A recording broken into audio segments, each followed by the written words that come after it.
Oh, hi. Oh, hi, I'm Mayor Rob Ford here. I'm just giving you a bit of a service announcement because I wanted to let you know that our fine city is in good hands.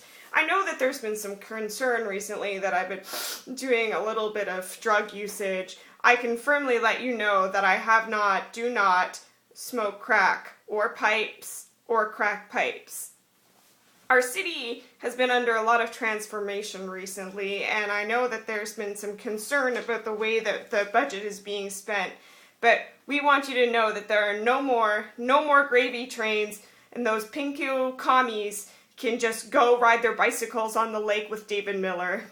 I want to thank you all for your support and let you know that your city is in fine hands. What? What? Chicken. Oh, and I hope that you'll vote for me in the next election.